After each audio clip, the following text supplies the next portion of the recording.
What if tomorrow, without warning, the sun reminded us who truly runs this world? No armies, no explosions, no invaders, only light and magnetism pulsing from a star we mistake for gentle. We wake to an ordinary dawn. Traffic hums, screens glow, notifications ping.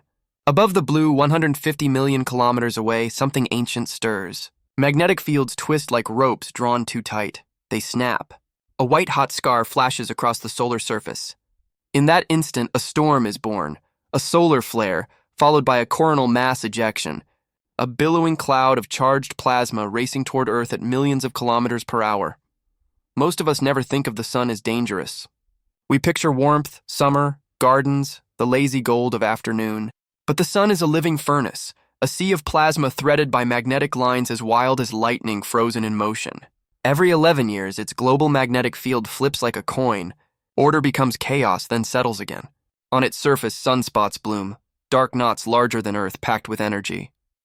When those tangled fields shear and reconnect, they launch titanic bursts, solar flares that flood space with radiation and CMEs that hurl mass and magnetism outward like a tidal wave of fire. When one of those waves is aimed at us, the first warning arrives as light, X-rays and ultraviolet, racing ahead of the storm. Satellites feel it in seconds.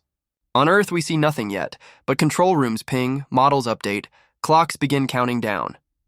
After the light, the mass follows, a rolling front of charged particles that cannot be stopped by walls or weapons. Our one defense is Earth's magnetic field, the magnetosphere, an invisible shield stretching into space like a comet's tail. The storm slams into it. The shield flexes and groans. Ripples of electrical energy wash through our atmosphere and down into the ground itself. To human eyes, that violence looks like beauty. Near the poles, the night ignites, curtains of green and crimson, ribbons of violet that ripple like breath. People lift their phones laughing under the aurora, but those same geomagnetic surges snake through long metal lines, through pipelines, undersea cables, the power grid that ties cities to their power plants like veins to a heart. Transformers heat, then overheat. Switch yards chatter like insects. Protective relays trip and trip again. A satellite tumbles into safe mode. Another reboots and never returns. GPS grows erratic. A pilot glances down and sees position jump. A ship in the North Atlantic drifts a fraction off course. 1,000 tiny errors begin to add up. We've seen small warnings. In 1989, a storm plunged Quebec into darkness in 90 seconds. In 2003, the Halloween storms disrupted satellites and power systems across continents. But the benchmark is older. 1859, the Carrington event. An astronomer watched a brilliant flare etch the sun. 18 hours later, telegraph lines spat fire. Operators were shocked. Paper smoldered. The northern lights glowed bright enough for people in the Caribbean to read by them. The 19th century world ran on iron and steam. Ours runs on silicon and synchronized time. What a spark did to telegraph wire, a storm today could do to everything. So imagine it. Tomorrow. 0812. The Solar Dynamics Observatory registers a flare off an active region bigger than Jupiter's Great Red Spot. Radio blackout alerts flash. Space weather forecasters see a halo CME expanding symmetrically.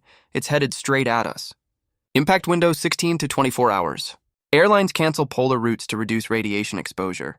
Satellite operators switch fleets into safe mode. Grid engineers lower voltages and prepare to shed load. On the street, nobody notices.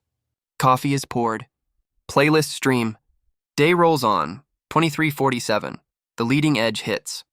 Magnetometers spike. A ringing planet-scale hum rolls through the field that keeps cosmic radiation at bay. Substorms bloom over the poles. The aurora breaks south across Canada, Scotland, Scandinavia, the northern United States. Social feeds explode with color. Greens, reds, rays like spears. In control rooms, alarms stack.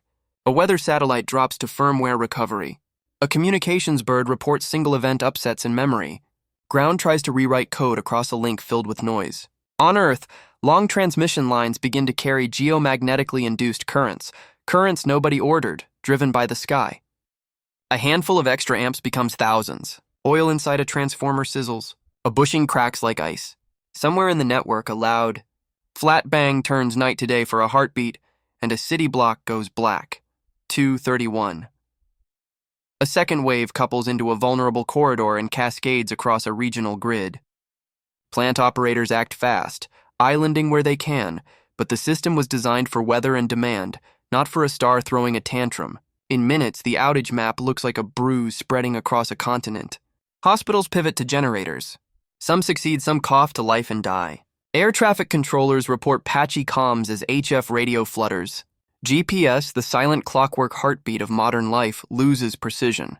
Timing slips, and with it, the coordination that keeps data centers, financial trades, and cellular towers synchronized. Morning. Headlines can't load. Phones search and fail. Cash registers stall because offline was a checkbox no one thought to test. Water plants throttle because their controls depend on remote signals. Gas stations don't pump because electricity doesn't flow.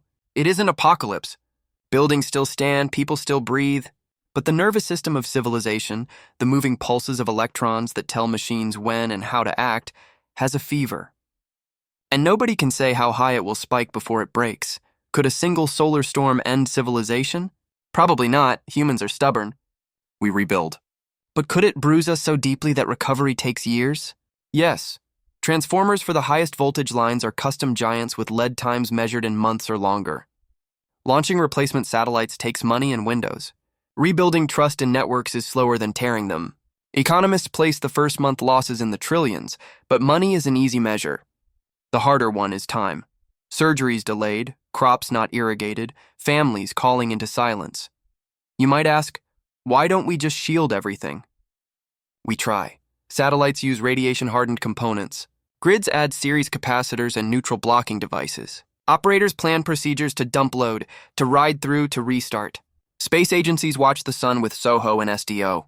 The Parker Solar Probe kisses the corona to taste the magnetic breath before it hits us. Forecasts can warn us hours ahead. Those hours matter. They let controllers move from never to maybe, from run to safe. But even perfect warning isn't perfect protection. Our systems are huge, interconnected, and optimized for efficiency, not for storms born in furnaces older than Earth. There is an irony in that. The same star that makes solar panels sing can tear the wires from their grid. The same light that grows forests can write auroral letters across the sky that read, "Remember." We forget quickly. We built a world so smooth that delay feels like failure and darkness like disaster.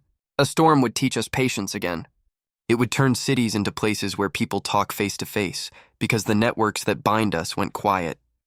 It would make the night sky honest, stars without neon, the Milky Way like frost. Yet this is not a sermon against technology. Our tools are how we learn to listen to the sun at all. This is a reminder of scale. We are small but not powerless. We can harden what must survive, practice black starts, spread risk, keep analog backups for digital lives, diversify orbits and architectures so one failure doesn't become many. We can teach space weather the way we teach hurricanes, not to fear, but to respect, to plan, to rehearse the day we hope never comes. And if it does come, then we do what we always have.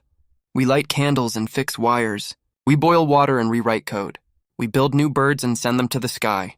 We turn shattered transformers into lessons for better ones. We remember that resilience is a muscle you only gain by using. Humanity has crossed ice ages, plagues, and wars. A solar storm would be another trial by light. So what if tomorrow the sun takes a breath and roars? Then tomorrow we will learn to speak more quietly, to listen more closely, to measure time by the patient swing of a pendulum and the honest tick of a spring, until the grid hums again.